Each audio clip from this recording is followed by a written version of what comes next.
बिस्मिल्लाहिर्रहमानिर्रहीम अस्सलामु अलैकुम रहमतुल्लाह। अदलिया से जो अभी ये दो इस्तीफ़े आए हैं, ये सिर्फ मामला दो इस्तीफ़ों की हद तक नहीं रहना, बल्कि अदलिया से इस्तीफ़ों की बारिश हो रही है। और इस किस्म की बारिश होनी है कि ये अब इसको संभाल नहीं पाएंगे। ये इतना बड़ा तूफ़ान आ रहा है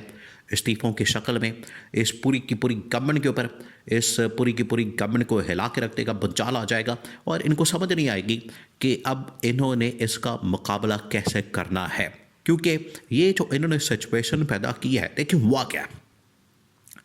इन्होंने 27वीं आईनी तरमीम पास कर ली। 27वीं आईनी तरमीम पास होने के बाद दो जजेस सामने आ गए। इस बारे में पूछा क्या, अभी यहाँ रुक जाए 2 मिनट के लिए, यहाँ रुक जाए। ये दो जजेस का जो इस्तीफ़ा है अभी आगे आने वाले हैं, आप ज़रा पहले ये सुन लें। दो जजेस का जो इस्तीफ़ा है, जस्टिस मंसूर अली शाह और जस्टिस अतर मिनल्ला, इनके बारे में पूछा गया राना सनाउल्लाह से कि ये दो जजेस का इस्तीफ़ा आ गया, उसके बाद तो आपकी तरमीम जो है वो तो फारग हो गई, उसकी तो कोई आईनी हैसियत नहीं रही, उसका तो कोई जवाब नहीं रहा, उसकी तो कोई अखलाकी हैसियत नहीं रही। अब राना सनाउल्लाह आगे से आपको पता है अजीब व गरीब किस्म की लॉजिक, आप लॉजिक सुने, आप उसका आर्गूमेंट सुने। अगर ये आर्गूमेंट के अंदर इतने मजबूत हैं, दलील इनकी बड़ी मजबूत थी, तो 26वीं तरमीम में क्यों ना दे पाए। इनका कोई गवर्नमेंट का आदमी नहीं मौजूद, वहाँ पर कोई बंदा नहीं मौजूद था। इसी तरह से इनको 27वीं आईनी तरमीम करनी पड़ गई, क्योंकि ये 26वीं तरमीम को डिफेंड नहीं कर पा रहे थे, उसका दिफा नहीं कर पा रहे थे, जिसकी वजह से इनको करनी पड़ी। अब राना सनाउल्लाह ने कहा कि देखिए वो असल में आज साबित हो गया कि वो अपना एजेंडा चलाना चाहते थे, वो सियासी एजेंडे के ऊपर काम कर रहे थे, वो अपने ज़ाती एजेंडे के ऊपर काम कर रहे थे,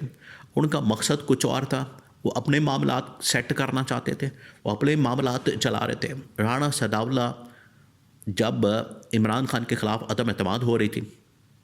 इमरान खान के ख़िलाफ़ जब ये अदम एतमाद पेश की गई, उस वक्त यही जजेस थे जिन्होंने असम्बली को बहाल किया, यही जजेस थे जिन्होंने असम्बली बहाल की और इमरान खान के ख़िलाफ़ अदम एतमाद को मेक श्योर किया, यही जजेस थे जिन्होंने आइन और कानून की रखवाली की, यही जजेस थे जो आइन और कानून के साथ खड़े हुए, यही जजेस थे जिन्होंने मुल्क के अंदर आइन और कानून की पासदारी को यकीनी बनाया, अपने हलफ के मुताबिक अपना जो आइन और कानून है उसके मुताबिक इंसाफ किया। तो आज अगर वो इंसाफ कर रहे हैं, ये तो बिल्कुल ऐसे ही है कि जो मीठा मीठा था वो इन लोगों ने खा लिया, वो हप हप कौड़ा कौड़ा थू थू। तो ये अपनी मर्ज़ी का जो इंसाफ लेना चाहते हैं, अपनी मर्ज़ी की बात करना चाहते हैं, ये उसका नतीजा पहला सामने आ गया। अब गवर्नमेंट का, आपको राना सनाउल्लाह ने जो बातें की है उससे आपको गवर्नमेंट का अंदाज़ा हो जाना चाहिए कि गवर्नमेंट तो इस बात के ऊपर तुली हुई थी, डटी हुई थी कि हमने हर हाल में तरमीम करनी है, उससे चाहे कुछ भी हो जाए, पाकिस्तान के अंदर भूचाल आ जाए, पाकिस्तान के अंदर अदलिया का निज़ाम बिगड़ जाए, अदलिया के मामलात ख़राब हो जाए, अदलिया के अंदर तबाही फिर जाए, जो मर्ज़ी हो जाए, हमने हर सूरत में अदलिया के अंदर ये वाला काम करना है। अब 8-10 टोटल देखिए, सुप्रीम कोर्ट पाकिस्तान के अंदर इस वक्त तकरीबन कोई 20-22 के करीब जजेस हैं। बिल्कुल उसी तरीके से इस्लामाबाद हाई कोर्ट के अंदर भी 10-15 जजेस हैं, और बाकी तमाम की तमाम अदालतों के अंदर पहला जो स्टेप लिया गया वो 2 जजेस ने। उसके बाद इस्लामाबाद हाई कोर्ट के अंदर तकरीबन 6 ऐसे जजेस हैं, 6 जजेस, और वो वही वाले जजेस हैं जिन्होंने पहले भी ख़त लिखा, इस बारे में आगाह किया और बताया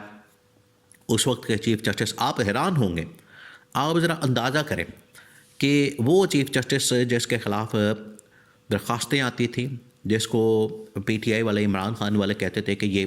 गवर्नमेंट की सहूलतकारी करता है, गवर्नमेंट के ये साथ है, जस्टिस आमिर फ़ारूक या अली बाकर नजफ़ी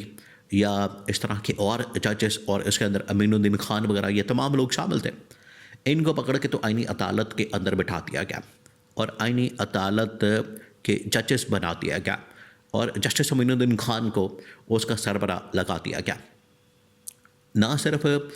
इस्लामाबाद हाई कोर्ट से, वो तमाम के तमाम 6 जजेस, जिसके अंदर जस्टिस मोहसिन अख्तर कियानी, बाबर सत्तार,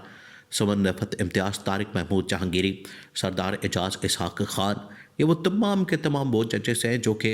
इस निज़ाम को मानने से इनकारी हैं, इस तरमीम को मानने से इनकारी हैं। उनके इस्तीफ़े भी आने, ये इस्तीफ़ों की भी भरमार होनी है। अभी सिर्फ 2 इस्तीफ़े आए, अभी मज़ीद इस्तीफ़े आ रहे हैं, और इन मज़ीद इस्तीफ़ों के आने के बाद अब आगे का लाएअमल क्या होना है, आगे का लाएअमल आपने समझना। देखिए, ये वाला जो हफ्ता